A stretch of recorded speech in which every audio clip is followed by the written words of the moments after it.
नमस्कार स्टूडेंट्स आज की इस क्लास में हम लोग पढ़ने वाले हैं अध्याय 5, है ना। क्या पढ़ने वाले हैं? अध्याय 5, ठीक है। तो अध्याय 5 में है मापन। क्या है? मापन। ओके, मापन मतलब क्या होता है? मापना, है ना, किसी भी चीज़ को मापना, ठीक है। तो अध्याय 5 पढ़ने से पहले जो है हमारा जो है अध्याय 4 का जो है जो सही विकल्प था और इसके अलावा जो है खाली स्थान था वो जो है हम नहीं कर पाए थे, है ना। तो चलिए उसको भी हम क्या कर लेते हैं, यहाँ पर कंप्लीट कर लेते हैं। तो चलिए यहाँ पर हम देखते हैं, है ना, क्या क्या था। तो सही विकल्प चुनकर लिखिए। देखिए इसमें दिया हुआ है अध्याय 4 में, है ना। तो ये जो पहला क्वेश्चन था सही विकल्प में जो है, अम्लीय माध्यम में फिनाफ्थेलिन का रंग होता है ना। तो फिनाफ्थेलिन क्या है? एक सूचक है। तो फिनाफ्थेलिन का रंग जो है अम्लीय माध्यम में होता है रंगहीन होता है। कैसा होता है? रंगहीन। ओके। दूसरा क्वेश्चन है अम्ल एवं क्षार की क्रिया द्वारा लवण बनाने की क्रिया। तो अम्ल और क्षार जब भी आपस में क्रिया करते हैं तो क्या बनाते हैं? लवण बनाते हैं। लवण बनाने की ये जो क्रिया जो होती है इसको हम बोलते हैं उदासीनीकरण की क्रिया। क्या बोलते हैं? उदासीनीकरण की क्रिया। ओके। उसके बाद तीसरा जो है अग्निशामक यंत्र में यह गैस आग बुझाने में काम आती है। तो आग बुझाने में जो अग्निशामक यंत्र में जो गैस जो होती है वो होती है कार्बन डाइऑक्साइड, क्योंकि कार्बन डाइऑक्साइड क्या करता है? आग को बुझा देता है। ओके। उसके बाद जो है कच्चे आम का रस होता है। तो कच्चे आम का रस कैसा होता है? खट्टा होता है ना, मतलब अम्ली होती है, ठीक है। तो क्या आएगा इसमें? अम्ली। ओके, समझ में आया। तो इस प्रकार से जो है सही विकल्प में आप ठीक लगा लेंगे, ठीक है। और उसके बाद जो है खाली स्थान में देखते हैं। तो अम्ल का स्वाद कैसा होता है? तो अम्ल का स्वाद जो होता है वो होता है खट्टा। कैसा होता है? अम्ल का जो स्वाद जो होता है वो होता है खट्टा। ओके, खट्टा भर लेंगे यहाँ जो है पहला खाली स्थान में। दूसरा जो है क्षारीय पदार्थ है, छूने से लगते हैं। तो क्षारीय पदार्थ जो है छूने से कैसे लगते हैं? क्षारीय पदार्थ जो है चीकने लगते हैं। कैसे लगते हैं? चीकने। तो दूसरे में भर लेंगे चीकने लगते हैं, ठीक है। उसके बाद जो है तीसरा जो है नमक के विलयन की प्रकृति होती है। तो नमक की विलयन की प्रकृति कैसी होती है? नमक के विलयन की प्रकृति जो होती है वो होती है उदासीन। क्या कैसी होती है? उदासीन होती है, क्योंकि वो जो है क्या है? एक जो है लवण है, इस कारण से कैसी होती है? प्रकृति जो है उदासीन होती है। ओके। उसके बाद जो है हम देखते हैं सोडियम हाइड्रोक्साइड पानी में खाली स्थान है।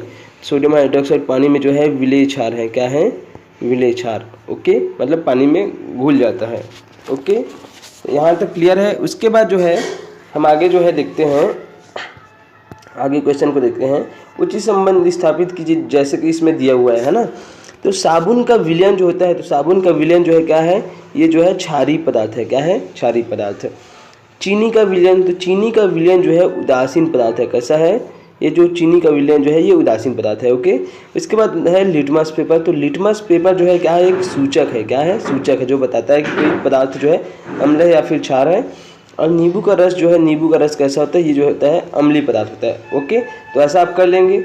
उसके बाद जो है आगे हम देखते हैं सही अथवा गलत में, है ना। सही गलत करें, सही गलत की पहचान करना है और जो गलत कथन है उसको सही करके लिखना है। तो इसमें आप लोग देखिए, जो नींबू का रस लाल लिटमस को नीला कर देता है। तो ऐसा होता है क्या? नींबू का रस जो है लाल लिटमस को नीला नहीं करता, बल्कि नीला को क्या कर देता है? लाल कर देता है, क्योंकि नींबू का रस क्या है? नींबू का रस जो है अम्ल है, ठीक है ना। तो ये जो पहला जो है क्या है? गलत है। उसको सुधार करके लिखना। नींबू का रस जो है नीले लिटमस को लाल कर देता है, ठीक है, ऐसा लिखना। उसके बाद जो दूसरा है क्षार स्पर्श करने पर खुरदुरे लगते हैं। तो लगते हैं क्या? नहीं, ये भी दूसरा गलत है। क्षार स्पर्श करने पर चिकने लगते हैं, ठीक है। उसके बाद जो तीसरा जो है प्रति अम्ल का कार्य अमाशय में अम्लीयता को बढ़ाना। तो ये भी क्या है? गलत है। प्रति अम्ल का कार्य क्या है? अमाशय में अम्लीयता को कम करना है, ठीक है। उसके बाद जो है चौथा है बर्तनों पर कलई लगाकर उन्हें आग में जलने से बचाया जाता है। तो ये भी बिल्कुल गलत है। बर्तनों पर जो है कलई लगाकर जो है उन्हें आग में जलने से नहीं बचाया जाता, बल्कि क्या किया जाता है? वो अम्लों के द्वारा होने वाली क्रिया को जो है क्या किया जाता है? रोका जाता है कलई लगा करके। ओके, समझ में आया।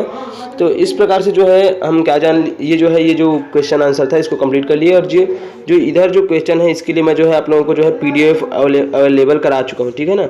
तो आप PDF के द्वारा क्या कर सकते हैं? क्वेश्चन आंसर को लिख सकते हैं और यहाँ तक जो है बिल्कुल कंप्लीट कर लीजिएगा, ठीक है। आज हम लोग जो है आगे पढ़ने वाले हैं अध्याय 5, ठीक है। तो अध्याय 5 में जो है देखिए, अध्याय 5 में क्या है? अध्याय 5 में जो है वो है मापन। क्या है? मापन, ठीक है ना। तो मापन की यदि हम बात करते हैं, मापन का मतलब जो होता है क्या होता है, मापना, किसी भी चीज़ को जो है क्या करना, मापना। तो मापन के जो है कई प्रकार का जो है मापन करते हैं, है ना। अपने दैनिक जीवन में हम बहुत सारी चीज़ों को क्या करते हैं, मापन करते हैं। तो अलग अलग चीज़ों के लिए अलग अलग पैमानों का क्या करते हैं, उपयोग करते हैं ठीक है ना। जैसे कि यहाँ पर आपके इसी में जो है बुक में दिया हुआ है, जैसे कि हम कोई नया ज़मीन खरीदते हैं, है ना, कोई नया ज़मीन खरीदते हैं तो उसकी मापन करते हैं, या फिर कुछ हमको बनाना है, कहीं पर भी जो है दुकान बनाना है, घर बनाना है, स्कूल बनाना है और खेल का मैदान बनाना, तो इन सब चीज़ों के लिए हम क्या करते हैं, हम जो है मापन का प्रयोग करते हैं। और इसी प्रकार से यदि वैज्ञानिक जो है कुछ अध्ययन कर रहे हैं या प्रायोगिक कार्य कर रहे हैं तो उसमें भी जो हमको मापन की आवश्यकता पड़ती ही है। मापन के आधार पर ही क्या होता है, जो वैज्ञानिक अध्ययन जो है होता है, ठीक है, समझ में आया। तो हम जो है क्या करते हैं, मापन भी जो है दो तरीके से करते हैं। एक क्या है, हम अनुमान लगा कर करते हैं, कई चीज़ों को मापन हम देख करके बताते हैं कि ये जो है किस चीज़ को देख करके बता देते हैं कि ये इतना लंबा है, जैसे कि ये लकीर है, इसको देख करके हम अनुमान लगा सकते हैं कि ये जो है, जैसे कि ये कोई ज़मीन है, इसको देख करके हम अनुमान लगाएंगे कि ये जो है इतना इसका क्षेत्रफल हो सकता है। तो हमारे द्वारा जो अनुमान जो लगाया जा रहा है, तो ये ज़रूरी तो नहीं कि ये जो है इसका जो क्षेत्र जो इसका मापन उतना ही हो, है ना। इसके लिए हमको जो है शुद्ध मापन के लिए किसकी आवश्यकता पड़ती है, शुद्ध मापन के लिए हमको जो है मापक यंत्रों की जो है ना, जो उपकरण जो होते हैं उनकी आवश्यकता पड़ती है, ठीक है। जैसे कि लंबाई मापने के लिए जो है हमको मीटर स्केल की आवश्यकता पड़ती है। किसकी आवश्यकता पड़ती है, मीटर स्केल की। आप लोग खुद यूज करते हैं सेंटीमीटर जो है ना, जो स्केल जो है, सेंटीमीटर वाला स्केल जो आप यूज करते हैं लाइन खींचने के लिए, उसमें दिया रहता है ना, ऐसा दिया रहता है ना, तो वो क्या है, वो जो है सेंटीमीटर स्केल है, ठीक है। तो इस प्रकार से अगर हम देखते हैं तो हम जो है लंबाई मापने के लिए मीटर स्केल का उपयोग करते हैं, ठीक है। और वजन मापने के लिए जो है हम भौतिक तुला का उपयोग करते हैं, भौतिक तुला या फिर इलेक्ट्रॉनिक जो तुला होता है उनका, समझ में आ रहा है।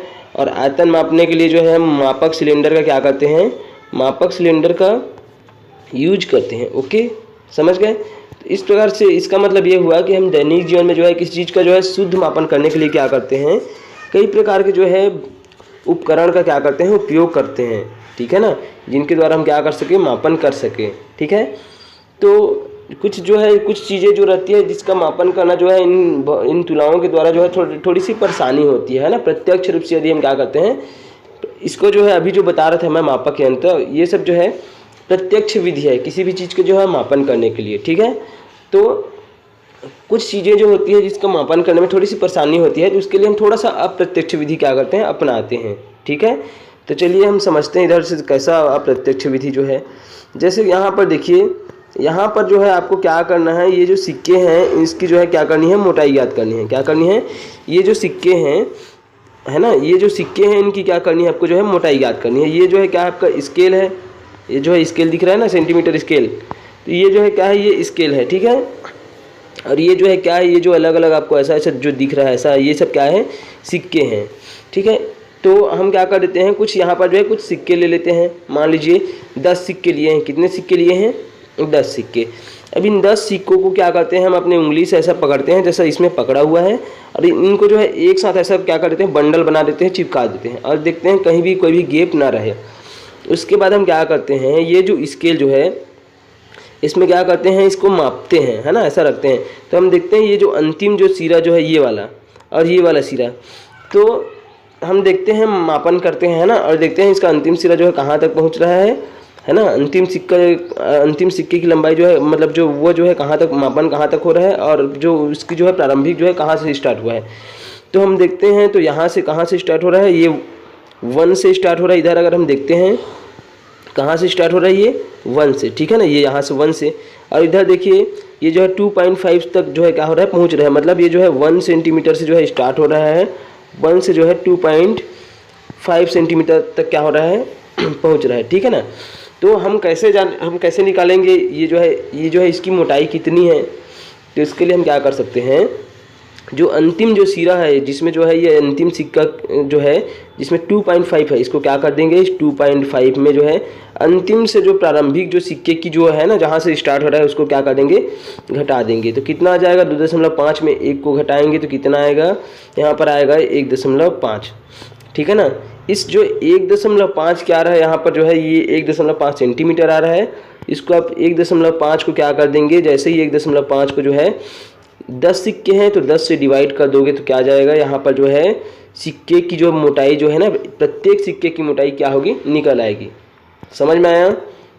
यहाँ पर वही सारणी दिया हुआ है, इसको आप क्या कर सकते हैं, कर सकते हैं। ठीक है, तो इस प्रकार से जो है हम क्या कर सकते हैं, इसमें जो है हम सिक्कों की जितनी संख्या होगी है ना, तो हम जो है उसकी जो है मोटाई को क्या कर सकते हैं, माप सकते हैं। समझ में आया? ये क्या है, अप्रत्यक्ष विधि है। किन चीज़ों की, जैसे सिक्का जो है इसको बंडल के रूप में बना लिया और बनाने के बाद क्या किए, हम जो है स्केल की सहायता से उसकी मोटाई ज्ञात कर लिए। ठीक है ना, समझ में आया? उसी प्रकार से और कुछ अप्रत्यक्ष विधि देखते हैं हम, तार की मोटाई कैसे ज्ञात करेंगे, है ना। तो तार की मोटाई ज्ञात करने के लिए हमको क्या करना होगा, एक तार का टुकड़ा लेना होगा और तार का टुकड़ा लेकर के जो है उनको जो है एक बेलनाकार पेंसिल से, है ना, एक बेलनाकार पेंसिल से उनको क्या कर देना होगा, लपेट देना होगा। देखिए यहाँ पर तार को क्या कर दिया गया है, ये जो तार है इसको जो है इस पेंसिल से ऐसा जो है क्या कर दिया गया है, इसको जो है इस प्रकार से लपेटा गया है कि कहीं भी जो है जो लपेटे आ रहे हैं ना, तार के जो लपेटे आ रहे हैं उनको जो अब एक बार जो है ऐसा क्या कर देते हैं, मान लीजिए ये पेंसिल है, यहाँ जैसे तार यहाँ से लपेटना शुरू हुआ तो एक राउंड ऐसा होता है इसको बोलते हैं कुंडली। क्या बोलते हैं, तार का कुंडली। लपेटों की संख्या को ही क्या बोलते हैं, उनकी कुंडली। तार को इस प्रकार से लपेटा जाता है कि उनकी प्रत्येक कुंडली के बीच में जो है एक भी जो है ऐसा बीच में गैप नहीं रहना चाहिए, है ना। इस प्रकार से लपेटते हैं। लपेटने के बाद जो है इसको हम क्या करते हैं, लपेटने के बाद जो है चूँकि हमको तार की मोटाई ज्ञात करना है, इस कारण से हम क्या करते हैं, इसको लपेटते हैं और लपेटने के बाद जो है हम देखते हैं कि तार की जो है लपेटने की संख्या जो है, जो कुंडली की संख्या कितनी हो रही है, तो उसको अभी हम क्या कर लेते हैं, गिन लेते हैं। जैसे कि इसमें दिया, मान लीजिए हम 30 से 40 लपेटों की जो है कुंडली बना लेते हैं। कुंडली बनाने के बाद हम उसकी मोटाई ज्ञात करना चाहते हैं तो हम क्या करते हैं, इसको भी जो है सेम उसी प्रकार से जो है स्केल में जो है क्या करते हैं, रखते हैं और जो इनका जो प्रारंभिक सिरा जहाँ से स्टार्ट हो रहा है अंतिम सिरा दोनों के बीच के जो पैमाने हैं उसको क्या कर देते हैं, नोट कर लेते हैं। फिर अंतिम यहाँ पर जो अंतिम जो आ रहा है वहाँ पर जितना पैमाना है उसको जो है प्रारंभिक पैमाने से क्या कर देते हैं, घटा देते हैं। मतलब जो अंतिम पैमाना जो है उससे प्रारंभिक पैमाने को क्या कर देते हैं, घटा देते हैं। और घटाने के बाद जो मान आता है ना, तो तार की हम मोटाई कैसे ज्ञात करेंगे, तो तार की कुंडली की कुल लंबाई, तो कुल लंबाई जो है अंतिम लंबाई में से प्रारंभिक लंबाई घटाएंगे तब क्या निकल आएगा, कुल लंबाई जो है निकल आता है। और उसके बाद जो है जो तार के जो लपेटों की संख्या है, मतलब प्रत्येक कुंडली है ना, तो तार के लपेटों की संख्या को हम क्या कर देंगे, भाग दे देंगे। ये सूत्र है ना। तो क्या होगा, इसमें जो तार की जो मोटाई जो है, मतलब प्रत्येक कुंडली की मोटाई जो है क्या होगी, निकल आएगी। मतलब प्रत्येक वो जो तार की मोटाई जो है वो क्या होगी, निकल आएगी। ठीक है, तो इस प्रकार से हम क्या कर सकते हैं, तार में जो है जो तार है उसकी मोटाई हम क्या कर सकते हैं, ज्ञात कर सकते हैं। ओके, तो ये भी क्या है, ये भी जो है अप्रत्यक्ष विधि है। ठीक है ना, मतलब डायरेक्ट हम इसमें माप रहे हैं क्या, नहीं, बल्कि इसको जो है इसके लिए कुछ दूसरे जो है कई चीज़ों की हम क्या कर रहे हैं, सहारा ले रहे हैं। इस कारण से क्या है, अप्रत्यक्ष विधि है। ठीक है ना, मापने की। मतलब इसमें देखिए पहले पेंसिल को क्या कर दिए, पेंसिल में लपेट दिए, लपेट करके जो है हम मोटाई को जो है किससे माप रहे हैं, स्केल से माप रहे हैं। और जबकि स्केल से हम क्या मापते हैं, लंबाई मापते हैं, लेकिन मोटाई मापते हैं क्या, नहीं मापते। लेकिन हम इसमें जो है अप्रत्यक्ष विधि से क्या माप रहे हैं, मोटाई माप रहे हैं ना। समझ में आया, इसी कारण से इनको अप्रत्यक्ष बोलते हैं। ठीक है ना। उसके बाद जो है हम आगे जो है गेंद की जो है क्या ज्ञात करेंगे। यहाँ पर हम जो है अगर कोई गोलाकार वस्तु है तो उस वस्तु का जो है हम जो है अप्रत्यक्ष विधि से जो है कोई गोलाकार वस्तु है उसका हम जो है व्यास कैसे ज्ञात करेंगे। अब देखिए यहाँ पर व्यास क्या होता है, जैसे कि कोई गोलाकार जो है क्या है, कोई वस्तु है एक, है ना, ये जो है वृत्त है ना, वृत्त आकार का कोई वस्तु है। तो इसका जो है जो सबसे बड़ा जो जीवा जो होता है ना, जो केंद्र से होकर के गुजरता है, जो केंद्र से होकर के जो सबसे बड़ा जो जीवा गुजरता है वही क्या है, व्यास है। और व्यास जो होता है वो त्रिज्या का कितना होता है, दुगना होता है। ओके, समझ में आया। तो व्यास जो होता है त्रिज्या का क्या होता है, दुगना। तो हम व्यास कैसे ज्ञात करेंगे, स्केल की सहायता से, अप्रत्यक्ष विधि से। तो इसके लिए हमको करना क्या होगा, लकड़ी का जो है 2 गुटका लेना होगा, है ना, जिसकी सतह एकदम क्या हो, सीध में हो, सीधा हो, है ना। ठीक है। अब जो गोलाकार जो वस्तु जो है उसको हम क्या कर देना है, दोनों गुटके के बीच में जो है ऐसा जैसे रखा हुआ है ऐसा रख देना है। ठीक है। रखने के बाद आपको ध्यान क्या देना है, ध्यान यहाँ पर ये देना है कि इनका जो स्पर्श है गुटके का वो क्या हो, एकदम से जो है समतल हो, है ना।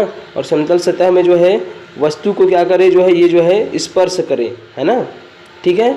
और जो ये जो गुटका का जो सतह है जो आपस में क्या हो, समानांतर हो, मतलब एकदम सीध में हो ऐसा, और जो स्केल है उसके क्या हो, लंबवत हो, तिरछा विरछा नहीं होना चाहिए, ठीक है, समझ में आया। और इस प्रकार से रख करके हम क्या कर सकते हैं, ये जो गेंद है इसका जो है अप्रत्यक्ष विधि से व्यास ज्ञात कर सकते हैं। कैसे, ये जो अंतिम जो सिरा है ये वाला, और ये वाला जो प्रारंभिक सिरा है, तो अंतिम सिरे में से जो है प्रारंभिक सिरे को घटाएंगे तो जितना मान आएगा उतना ही क्या होगा, इस गेंद का जो है ना, ये जो गोलाकार वस्तु है इसका क्या होगा, व्यास होगा। तो इस प्रकार से हम जो है किसी गोलाकार वस्तु का जो है अप्रत्यक्ष विधि से क्या कर सकते हैं, व्यास ज्ञात करते हैं। देखिए यहाँ पर दिया है गोलाकार वस्तु का जो है, गोलाकार वस्तु का व्यास दूसरे सिरे का पाठ्यांक माइनस पहले सिरे का पाठ्यांक, मतलब ये जो दूसरा सिरा ये वाला है उसमें से जो है पहले सिरे का पाठ्यांक क्या करेंगे, घटाएंगे, तो जितना जो मान है इनके बीच का जो है वो निकल आएगा, और वही क्या होगा, इस गोलाकार वस्तु का क्या होगा, व्यास होगा। समझ में आया। तो ये भी क्या है, अप्रत्यक्ष विधि है। ओके, तो उसके बाद हम जानेंगे यहाँ पर क्षेत्रफल। क्या जानेंगे, यहाँ पर जो है हम क्षेत्रफल के बारे में जानेंगे कि क्षेत्रफल क्या होता है। आपने पढ़ा भी होगा, गणित में भी पढ़े होंगे, है ना। क्षेत्रफल जो है क्या होता है, तो किसी भी वस्तु का जो है, वस्तु को जो है हम देख करके, मान लीजिए कोई जगह है, ठीक है, खेत है, मैदान है, जैसे कि मान लीजिए यहाँ पर जो है मैं कुछ बना रहा हूँ, ये आकृति है, ये वाली है ना, और ये वाली आकृति है। अब मैं आपसे अगर यदि पूछता हूँ कि इनमें से कौन सी जो आकृति जो है ना, किनका जो है ना आकार में जो है कौन जो है बड़ा है या फिर छोटा है, ठीक है ना, तो आप जो है क्या बताओगे, या फिर क्षेत्रफल पूछता हूँ, है ना, तो आप जो है बताओगे कि ये वाला जो है क्या है आकार में छोटा है और ये क्या है आकार में जो है बड़ा है। कैसे जान गए आप जो है इसको इसी कारण से जान गए क्योंकि आपको देखने में ही क्या हो रहा है, ये जो है तुरंत अनुमान लगा रहे हैं कि ये वाला जो क्षेत्र है इसका फैलाव क्या है, सतह का फैलाव जो है बहुत क्या है, इसकी सतह का फैलाव जो है ज़्यादा है और इसकी सतह का फैलाव जो है क्या है, कम है। तो इस प्रकार आपने जान लिया कि ये जो है आकार में क्या होगा, ये बड़ा होगा और ये क्या होगा, छोटा होगा, और इसी को हम क्या बोलते हैं, क्षेत्रफल बोलते हैं। क्या बोलते हैं, क्षेत्रफल। जो इसकी जो माप होती है उसी को हम क्या बोलते हैं, क्षेत्रफल बोलते हैं, ठीक है।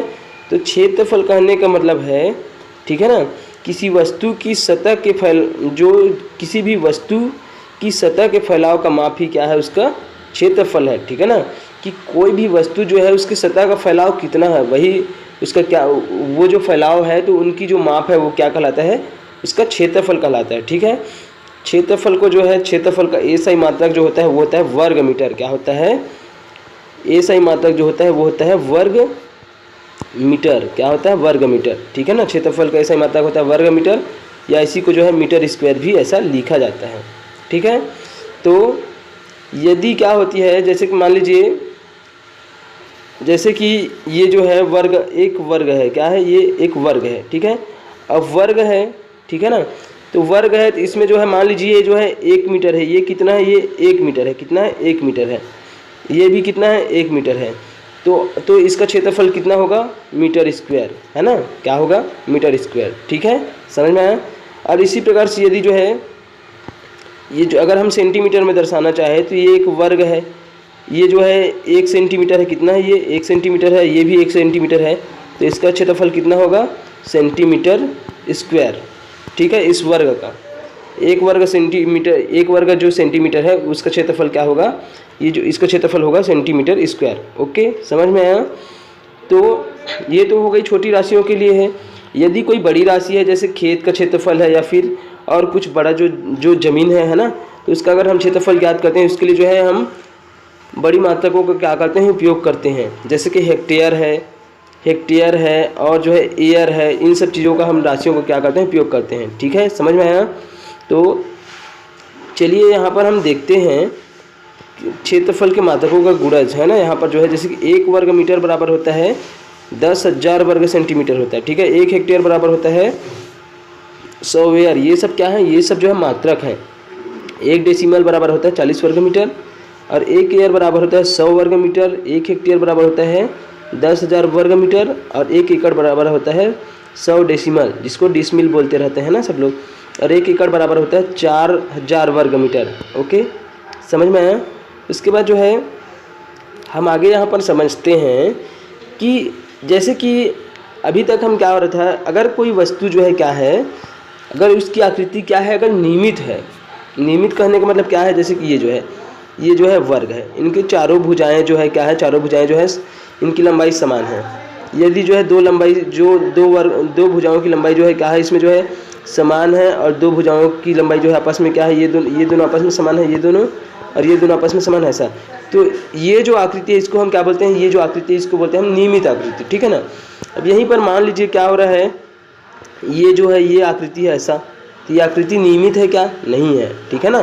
तो नियमित आकृति वाली वस्तुओं के लिए जो है क्या होता है, कुछ जो है सूत्र होते हैं ना, जिसकी सहायता से हम क्या कर सकते हैं, ज्ञात कर सकते हैं कि उसका क्षेत्रफल कितना है, माप करके, ठीक है ना। समझ में आया। तो देखिए, चलिए यहाँ पर हम समझते हैं कि जो नियमित आकृति वाली जो वस्तु है उसका जो है हम कैसे जो है हम क्षेत्रफल ज्ञात करेंगे, ठीक है। उसके लिए सूत्र होते हैं। तो सूत्र में जो है देखिए यहाँ पर जैसे कि ये है आयत, क्या है ये आयत में हमेशा जो है ऐसा होता है, आयत में जो है दो भुजाएं जो है आमने सामने की भुजाएं क्या होती है, बराबर होती है। ये वाली बराबर है और ये वाली बराबर है, ठीक है। तो आयत का जो है क्षेत्रफल अगर हम निकालना चाहें तो इसका जो सूत्र जो होता है लंबाई गुणित चौड़ाई। क्या होता है, लंबाई गुणित चौड़ाई, है ना। तो देखिए ए मान लीजिए ये लंबाई है और बी क्या है, इसकी चौड़ाई है। तो इसका क्षेत्रफल अगर हम निकालेंगे तो क्या होगा, लंबाई गुणित चौड़ाई, तो क्या हो जाएगा ए गुणित बी। समझ में आया। इस प्रकार से हम आयत का क्षेत्रफल ज्ञात कर सकते हैं। अगर लंबाई मान लीजिए 5 सेंटीमीटर है और चौड़ाई जो है, लंबाई 5 सेंटीमीटर है और चौड़ाई जो है मान लीजिए 2 सेंटीमीटर, दोनों को आपस में गुणा कर देंगे, कितना आ जाएगा 10, ठीक है। तो 10 मान लीजिए सेंटीमीटर में है तो सेंटीमीटर स्क्वायर हो जाएगा ऐसा, ठीक है। तो इस प्रकार से हम जो है आयत का क्षेत्रफल निकाल सकते हैं। आयत चूँकि क्या है, एक नियमित आकृति है। वर्ग भी एक नियमित आकृति है इसमें जो है सभी भुजाएं आपस में बराबर होती है। तो वर्ग का क्षेत्रफल निकालने के लिए सूत्र जो होता है वो होता है भुजा गुणित भुजा। अब भुजा गुणित भुजा क्यों हो रहा है, क्योंकि यहाँ पर जो है ये वाली जो भुजा है और ये वाली भुजा, दोनों का जो है मान कितना था, अलग अलग था, ठीक है ना। अब इसमें जो है दोनों क्या है, समान है। तो दोनों समान है तो आप जो है लंबाई गुणित चौड़ाई भी लिखोगे तब भी जो है उतना ही मान रहेगा, जितना इस भुजा का मान रहेगा उतना ही, जितना लंबाई का मान रहेगा उतना चौड़ाई का मान रहेगा, इसलिए भुजा गुणित भुजा, ये इसका सूत्र होता है। और यदि वृत्त है, क्या है, वृत्त है, तो वृत्त का जो है क्षेत्रफल हम कैसे ज्ञात करते हैं। तो वृत्त का क्षेत्रफल ज्ञात करने के लिए हमको त्रिज्या की आवश्यकता पड़ती है, उस वृत्त की त्रिज्या कितनी है। और जो पाई होता है ना, इसका जो है जब हम जो है वृत्त का क्षेत्रफल निकालते हैं तो वृत्त का क्षेत्रफल निकालने के लिए जो है पाई आर का स्क्वायर होता है। यहाँ पर आर क्या है, यहाँ पर आर जो है त्रिज्या है, ठीक है ना। तो पाई जो है यहाँ पर एक जो है राशि है, ठीक है ना। पाई आर का स्क्वायर जो है ये क्या है, इस प्रकार से हम वृत्त की जो है त्रिज्या क्या कर सकते हैं, ज्ञात कर सकते हैं। पाई का मान जो होता है वो होता है 22/7, है ना। और यदि आर का मान कुछ भी है तो जैसे मान लीजिए 5 है तो 5 का वर्ग। तो इस प्रकार से जब इसको हल करोगे तो क्या आ जाएगा, मान निकल आएगा, ठीक है ना।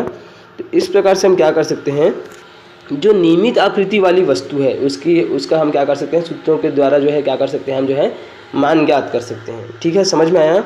उसके बाद हम यहाँ पर देखते हैं कि अनियमित आकृति वाली वस्तुओं की जो है हम उसका क्षेत्रफल हम कैसे ज्ञात करेंगे, ठीक है। तो उसके लिए जो हम यहाँ पर देखिए हमको क्या करना होगा, इसके लिए हम जो है ग्राफ पेपर का क्या करते हैं, इस्तेमाल करते हैं। और ग्राफ पेपर में जो है हम यहाँ पर जो है जो ग्राफ पेपर जो है उसकी सहायता से हम जो है यहाँ पर क्या करेंगे, यहाँ पर जो है ग्राफ पेपर की सहायता से हम ज्ञात करेंगे। तो इसके लिए हम क्या करते हैं, जैसे कि मान लीजिए है ना, जैसे कि यहाँ पर पत्ती का जो है हम क्या कर रहे हैं, क्षेत्रफल ज्ञात करना चाहते हैं, ठीक है। तो पत्ती चूँकि अनियमित आकृति वाली वस्तु है तो इसके लिए हम क्या करेंगे, इसके लिए जो है सेंटीमीटर जो है, सेंटीमीटर है ना, सेंटीमीटर वर्ग सेंटीमीटर वाला जो है 1 वर्ग सेंटीमीटर वाला ग्राफ लेंगे। अब इस ग्राफ में क्या करेंगे, उस पत्ती को क्या कर देंगे, ऐसा बना देंगे, ऐसा रख देंगे। अब इसमें से हम देखेंगे कि ये जो पत्ती जो है कितने जो वर्ग जो है ना, ये छोटा छोटा जो वर्ग है इनको पूरा जो है कवर करती है। तो यहाँ पर जो है देखना, जितने भी जो वर्ग क्या करेंगे, ऐसा जो है कवर करेंगे पूरा जो है पत्ती जो है, जितने भी वर्ग को उनके वर्गों की संख्या कितनी है उसको गिनेंगे। उसको हम मान लीजिए एक समान लेते हैं, क्या मान लेते हैं, एक समान लेते हैं। अब उसके बाद हम ये देखेंगे कि इसमें जो है और उसके बाद जो है पूर्ण वर्ग को कवर करने के बाद जो है कितना जो है ऐसा वर्ग है जिसको जो है ये पत्ती जो है आधा कवर किए हुए, आधा या आधे से अधिक कवर किए हुए हैं। जैसे कि ये ऐसा है ना, और उसके बाद जो है ये ऐसा है, आधा या आधे से अधिक कवर किए हुए हैं ऐसा। तो उनकी भी संख्या हम ज्ञात कर लेते हैं। यदि आधे से कम है तो इसको छोड़ देते हैं, ठीक है। और इस प्रकार से जो है दोनों की जब संख्या पूर्ण वर्ग को जो है कवर कर किए रहती है वो, और आधा या फिर आधे से अधिक जो कवर किए रहती है उसको हम y मान लेते हैं। तो जब ये सब मान लेते हैं उसके बाद हम क्या करते हैं, जो एक समय जो है कितनी संख्या आई, वर्गों की संख्या कितनी है, और y में जो है कुल वर्गों की संख्या कितनी है, उसको दोनों को आपस में क्या कर देते हैं, जोड़ देते हैं। और दोनों को जो जोड़ देते हैं तो जो मान आता है, जैसे पहले मान लीजिए पूर्ण वर्गों की संख्या मान लीजिए 33 थी, और आधे या आधे से अधिक वर्गों की संख्या मान लीजिए कितनी है, 15 है। तो दोनों को आपस में जोड़ देंगे, कितना आ जाएगा, 48 आ जाएगा, ठीक है ना। कुल वर्गों की संख्या कितनी है, 48 हो गई। तो पत्ती का क्षेत्रफल जो है क्या हो जाएगा, 1 + y वर्ग सेंटीमीटर, मतलब 48 वर्ग सेंटीमीटर। तो इस प्रकार से क्या कर सकते हैं, जो अनियमित आकृति वाली वस्तु है उसकी भी हम क्या ज्ञात कर सकते हैं, उसकी भी जो है हम क्षेत्रफल ज्ञात कर सकते हैं। ओके, तो स्टूडेंट्स आज के लिए बस इतना ही है ना।